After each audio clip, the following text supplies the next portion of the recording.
All right, what's going on, guys? My name is Michael Emery. You might know me as EmeryReigns or Rojiku. It's been over a decade now that I've been competing, commentating, and creating content for the Dead or Alive series. A lot of people consider me to be one of the most passionate Dead or Alive players of all time. Even to this day, a lot of people ask me, yo, Emery, why do you still create content for a dying series? Why do you not just move on to Tekken full time or move on to Street Fighter full time? And there's something about that fucking game, man. There's something about outplaying your opponent in a way that you can't outplay them in other fighting games, and it just always keeps me coming back. Street Fighter 6 just recently came out. Virtual Fighter Ultimate Showdown recently came out. Tekken 8's on the horizon, going to be dropping soon. And while I'm going to be playing all of those games because I'm not just a fighting game player, but I am a content creator as well, I still have hope that the Dead or Alive series is still going to return. The Dead or Alive series has kind of been at a halt since Dead or Alive 6 released back in 2019. And then when Team Ninja announced officially that they're not going to be supporting the game anymore after just a few updates, a lot of us were kind of just left like damn, man, our fucking favorite game is just not gaming at this moment, I guess you would say.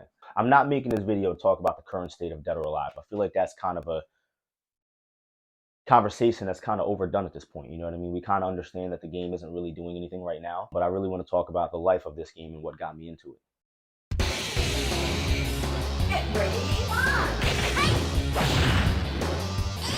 The first fighting game I've ever played in my entire life was Dead or Alive. The first time I ever put my hands on a Dead or Alive game was back in 2000. A friend of mine, Tavian, and his friend Justin, I believe his name was, came over our house, and they had Dead or Alive 2 for the Dreamcast. The game just did something that I've never seen before. You know what I mean? I had played video games. Obviously, I was about 6 or 7 at this time. I know that seems young to play games for a lot of people, but I always have been, gaming has always been in my family. You know what I mean? So gaming was always there. We didn't always have the newest consoles. When Tavian brought over Dead or Alive 2 and we got a chance to play it, it was like, man, this shit is way better than anything we've ever played. And keep in mind, we're talking about, we still have like a PS1. We didn't have the Dreamcast yet. So looking at Dead or Alive 2, it really truly was a revolutionary game. But to take you guys back to even before my first experience with Dead or Alive, I want to talk about all of my experiences with the game. So Dead or Alive 1.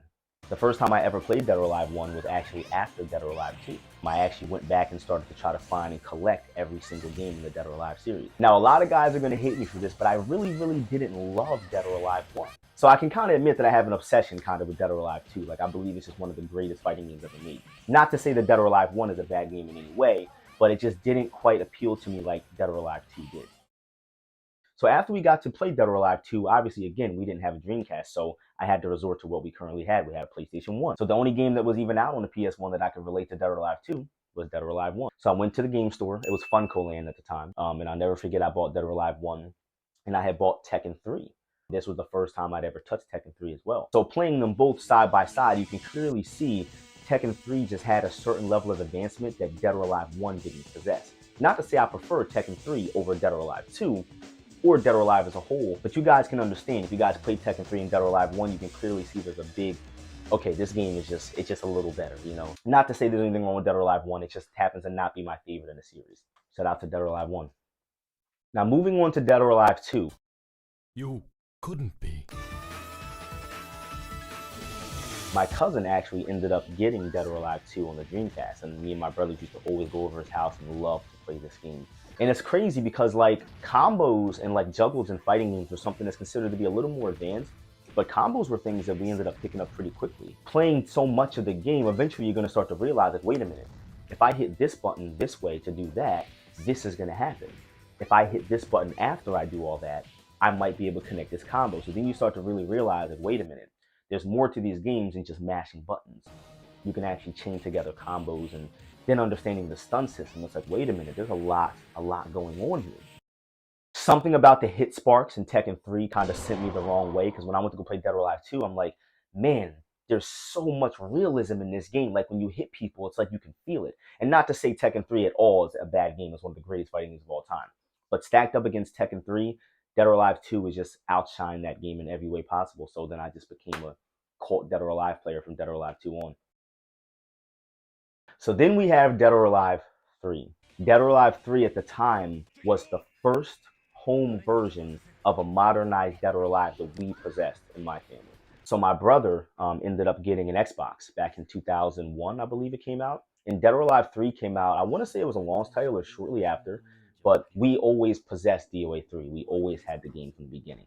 The hours that we dumped into that game, just versing each other, learning combos, whatever it was, Dead or Alive 3 was the shit. However, it still is not better than Dead or Alive 2. I'm sorry. Dead or Alive 3, however, allowed us to play DOA at home and not have to play Dead or Alive 1. Dead or Alive 3 is also the first Dead or Alive that had Hayate as a playable character. So you can bet your ass I was grinding on DOA 3. So then we move on to Dead or Alive 2 Ultimate that came out on the original Xbox as well. Now, this game here is probably my favorite Dead or Alive game of all time. And it's regarded as one of the greatest Dead or Alive games of all time by many people in the DOA community and outside as well. It was the first Dead or Alive game that had online capability. You could go online and get your rank. You know, trying to become a double S rank was like the prestigious rank to have. And I never forget when Dead or Alive 2 Ultimate dropped, I was only about 9, 10 years old. So here I am, a young man online fighting against these great players. And I'm just like, wow, the level of play compared to my brothers was so much higher, but it forced me to learn. I got into the lobby with these 2 S rank players and I'm watching them play and I'm like, wow, like not only are these guys doing new combos and things I've never seen before, they have to have the same love for this game that I do because look how good they are at it. And here I am doing my little, my little down forward kick into punch combos with iron thinking I'm doing something. It's like, oh yeah, they ain't ready for these fucking combos. And these dudes are doing like 15 hit combos with slip stuns and fuzzy guard. And I'm like, I want to be like those guys. Yeah. Dead or Alive 2 Ultimate, man. Without that game, I definitely would not have the fond memories of the series that I do have because there were so many things that Dead or Alive 2 Ultimate did for the game. So then if you fast forward a little bit later, you have Dead or Alive 4. Get ready, fight! DOA 4 actually, I look at it like DOA 2 Ultimate's big brother, if that makes any sense. The time period in which they released was very close. We didn't have an Xbox 360 for quite some time. 360 came out at the end of 2005, I believe, or early 2006, in that time period. And I know DOA 4 was damn near a launch title. And I'll never forget the first time I'd ever seen a commercial for a Dead or Alive game on TV. There were actually TV spots for the game. My cousin, shout out to my cousin, ended up copping an Xbox 360 when it first came out. My cousin was a big Dead or Alive fan as well at the time, so we used to go to his house and play DOA 4 as much as possible. The feeling of the game compared to Dead or Alive 2 and 3 and 1. And again, I was still very young at this moment. I might have been like 12 years old. DOA 4 just felt and looked so different. It looked so realistic. And then you look at how much power the 360 must have possessed to be able to make a game look as good as Dead or Alive 4. So DOA 4 is an interesting game for me because this is the first time I'd ever got introduced to esports. Dead or Alive 4 not only was the first game that I actually observed esports being involved with a video game before, but it was the first time I'd ever seen DOA at this caliber, at this level. Seeing guys that I'm really good friends with now playing in the championship gaming series, like, Perfect Legend, Master, seeing guys that I used to idolize playing my favorite game on TV, rest in peace, Ninja CW, competing in this game, and they were fucking good. You know what I mean? I'm just like, this game is bigger than I thought it was. You know what I'm saying? Like seeing Dead or Alive on television, guys. Like not a YouTube video. Seeing this game being played on national television was some shit for me. I'm looking at my brother. I'm like, how are they doing this? Like, what did they do to get here? Like I was such a young kid, and I gotta say, man, it was mind blowing. Like these guys were really on television playing Dead or Alive, and that sounds crazy to come out of my mouth because I just don't think we're ever gonna see that again. A game that I love so much that I never would have thought would be at this caliber was really inspirational to me because I'm like, man, maybe one day, as a 12-year-old kid looking up at the TV, maybe one day I'll be able to do this. You know what I'm saying? Your luck just ran out. Dead or Alive 4, definitely one of the biggest games in the series for sure. Being a launch title for the 360, obviously, everyone probably who had a 360 at that time probably bought Dead or Alive 4 and played it. Not to mention, think about the time period we're in. Xbox 360 dropping, Halo 3 coming out shortly after. They had a Spartan in the game with an entire Halo themed stage. So imagine what that did for Dead or Alive at the time. People were buying DOA 4 just to play with Spartan. To this day, there's just something about Dead or Alive 4 that when I turn it on, I just feel like, man, this shit is peak. Not in a literal sense of gameplay, because there's a lot of issues with the gameplay of Dead or Alive 4. this was Dead or Alive at its peak, and it's unfortunate that I really truly believe we're never going to get the game to be at that level again. But I'm not going to fucking stop until we try to at least do the best we can. So that's why I still make the content that I do. That's why I still make the videos that I do. Not to say it's ever going to be on the same scale, but I hope that the love that I have for this series and the love that I have for this game is something that's very apparent and something that you guys can see and feel in everything that I say about this game. And while it's just a video game to some people, and while people have moved on to other games, including myself, partially I play a little Street Fighter now, Tekken, whatever. It's just not Dead or Alive. Just not Dead or Alive. So after Dead or Alive 4 released in 2005, Itagaki left Team Ninja due to some kind of beef they were having over Ninja Gaiden. I believe there was something about some kind of money not getting given to the right person. I didn't really look too much into it. All I knew was Itagaki left the company. Clearly, you can understand how that's directly going to affect Dead or Alive. We got nothing. Like, there was no news or anything for the Dead or Alive series for quite some time. And to be completely honest with you guys, it kind of felt like Dead or Alive was dead.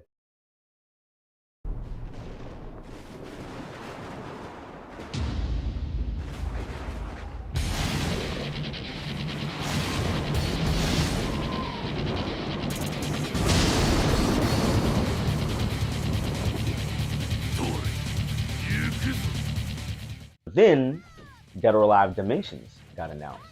Now, Dead or Alive Dimensions isn't really a game that I particularly spent a lot of time playing, only solely because of the fact that you had to have a 3DS at the time to play it. And as much as I love the Dead or Alive series, I couldn't justify buying a 3DS for one game, especially because being a poor kid, you can't really go to your mom and be like, oh, Mom, I want a 3DS to play one game. She's not going to have that. So Dead or Alive Dimensions wasn't a game that I got to play until later.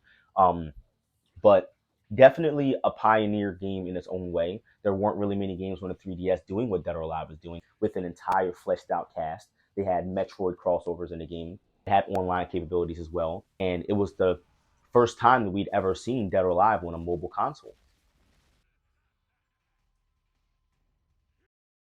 This is probably the Dead or Alive game that made me EmeryReigns. Dead or Alive 5 was the game that gave me my identity as a DOA player. This is the game that made me who all of you guys are watching right now. If it wasn't for Dead or Alive 5, I wouldn't be EmeryReigns. When it comes to my identity in fighting games, I don't think that there's ever going to be a time where I'm going to have the passion, the drive to compete and to understand a game at the level that I understood and understand Dead or Alive 5. One day I was sitting there and it was at the point where we thought that there were no more Dead or Alive games coming out. This was 2011 and this trailer dropped for Dead or Alive 5. And I'm just like, what the fuck is going on? Like, to see my characters come back again in a more dramatized view back in 2012 and 2011. The last thing we had seen was DOA Dimensions and Dead or Alive 4. And we never thought Dead or Alive was coming back at this point. Even on the back of the DOA Dimensions case, it says one last fight or some shit like that. So we thought it was donezo. Dead or Alive 5 is also the first game I ever went to a tournament for. I went to my first tournament back in 2013. And it was a summer jam in Philly. I didn't do too bad, actually. I'm pretty proud of myself for how I played. I think I went like 2-2 or something like that. Getting used to playing offline and dealing with the, monitor lag. I'm used to playing on a big, giant 100-inch TV. I didn't know that playing on different TV sizes and different monitors with different latency even existed. I didn't understand any of those concepts yet. I didn't understand frame data until I played Dead or Alive 5. I didn't understand what punishment was until Dead or Alive 5. I was doing it. I was throwing after the moves I knew you had to throw after back in DOA 4, but I didn't know what I was doing. I didn't understand the numbers behind the game. Because as you guys know, frame data was not in Dead or Alive until Dead or Alive 5. So needless to say, this was the game that I put the most time into. Across every console I've played it on, across every version of Dead or Alive. You had Dead or Alive 5 Vanilla. You had Dead or Alive 5 Plus on the PS Vita. You had Dead or Alive 5 Ultimate, and you had Last Round. Each one of those games outside of DOA 5 Plus had different balance things that made them different. And every single time a new version of it came out, you had to learn how to play DOA 5 pretty much all over again because the entire game changed. Dead or Alive 5 was also the first game that I had become a commentator for. I held an online event for 2.5 years called First to 5 Friday. I had a lot of top players coming, competing every week, giving out little small cash prizes, doing what I could for the game. And a lot of you guys might remember the time period that I was hosting events for DOA very consistently. So needless to say, I've put my work in for this game, and I'm very, very, very happy with what I've achieved in the Dead or Alive series.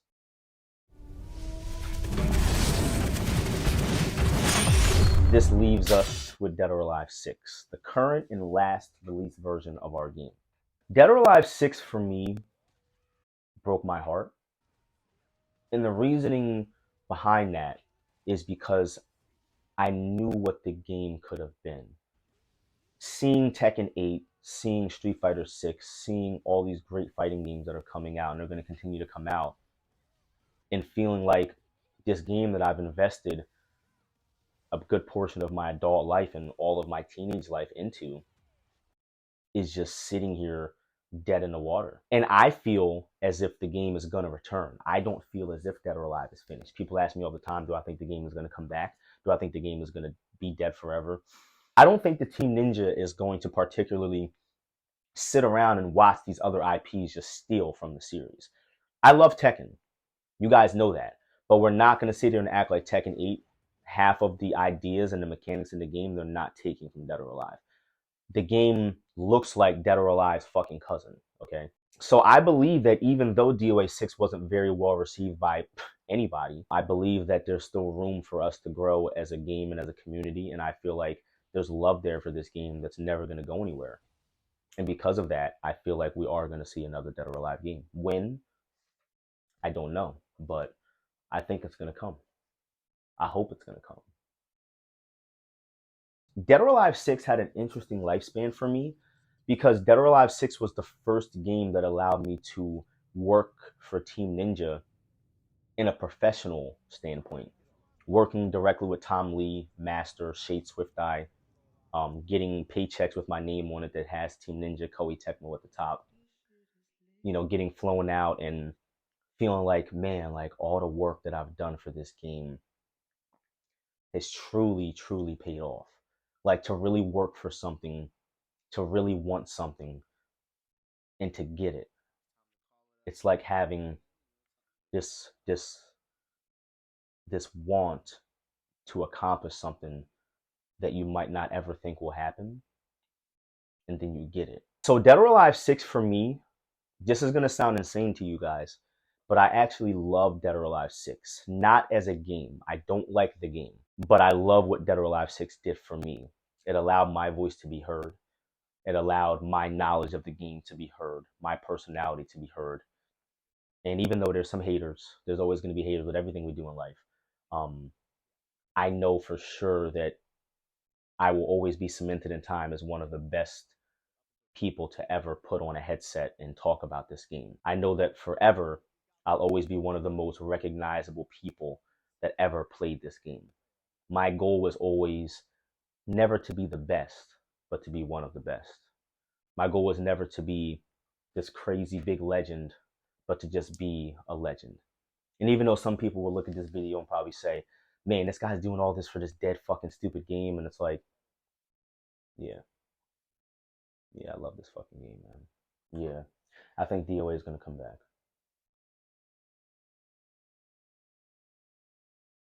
I hope it does.